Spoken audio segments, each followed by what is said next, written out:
हे योगी, स्वागत है आप सभी का अमृत योगा स्टूडियो में। मैं हूं आपकी होस्ट और दोस्त शिवांगी। तो आजकल हमारे आसपास बच्चों से लेकर बड़ों तक को साइनस की समस्या बहुत आम होती जा रही है। साइनस होता क्या है, पहले तो ये समझ लीजिए। कई बार हमारी नोज में मांस का बढ़ जाना, हमारी नोज में नाक की हड्डी का बढ़ जाना और कई अन्य तरीकों से हमारे जो स्वर हैं, बेसिकली जिनसे हम सांस लेते हैं, उनका ब्लॉकेज हो जाना कहीं ना कहीं साइनस की समस्या को प्रमोट करता है।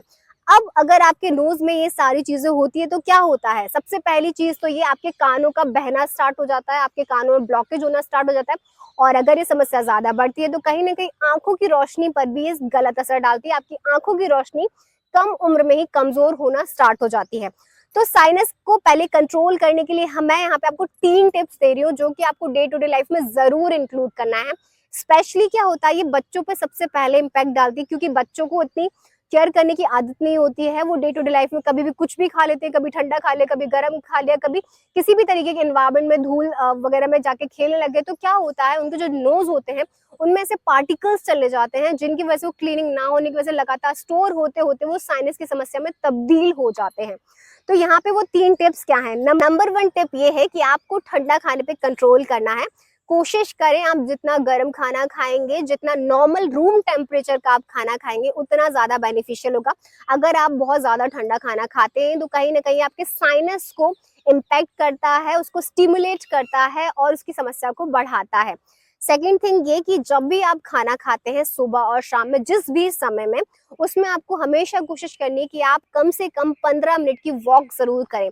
अब इससे एक तो एक कहीं ना कहीं साइनस सही होगा। सेकंड थिंग ये कि अगर आप खाना खाने के बाद 15 मिनट तक वॉक करते हैं तो आप में जो इनडाइजेशन की प्रॉब्लम है, यानी जो अपच की समस्या है, स्टमक से रिलेटेड जितनी भी समस्याएं हैं, वो भी रिजॉल्व होना स्टार्ट हो जाएंगे। आपका डाइजेशन बहुत स्मूथ हो जाएगा और आपके इवन जो स्टमक एरिया है, आपकी जो इंटेस्टाइन है, आपका जो बेसिकली लीवर है, वो बहुत अच्छे से कार्य करना स्टार्ट कर देगा। थर्ड आता है योगा का पॉइंट। तो इसमें आपको भ्रमर मुद्रा ट्राई करना है। कैसे करना है इस मुद्रा को? दोनों हाथों की मुद्रा है।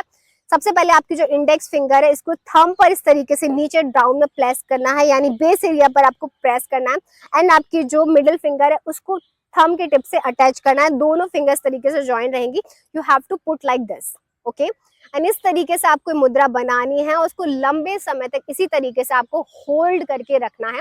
आप किसी भी वक्त, खाना खाते वक्त, सोते वक्त या टीवी देखते वक्त, एनी टाइम, लाइक जब आप रेस्ट कर रहे हैं और आपको लग रहा है आपका ब्रेन जाग रहा है, आपको एक्टिविटी कर सकते हैं, हैंड मूवमेंट, आप उस टाइम पर इसे कर सकते हैं। आप कहीं ट्रैवल भी कर रहे हैं तब भी आप इस मुद्रा को कर सकते हैं। इसके लिए आपको स्पेशली अलग से समय निकालने की बिल्कुल भी जरूरत नहीं है। आप डे टू डे लाइफ की एक्टिविटीज के साथ इस मुद्रा को कर सकते हैं। याद रखिएगा, जब भी आप इस मुद्रा को करें, हमेशा दोनों हाथों से ही करें। सिंगल हैंड से इतना ज्यादा इम्पैक्ट नहीं पड़ेगा।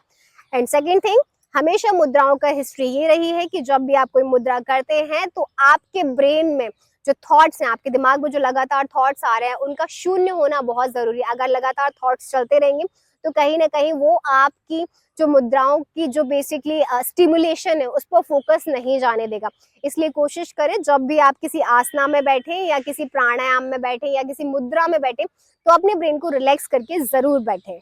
ये जिनको भी समस्या है या आपको लगता है जिनको काफी समय तक कोल्ड बना रहता है, लगातार जुकाम खांसी बहुत जल्दी हो जाता है, इम्यूनिटी थोड़ी सी वीक है और तुरंत ही उनकी नाक बहने लग जाती है, तो ये साइनस के साइन है, यानी ये साइनस के लक्षण हैं।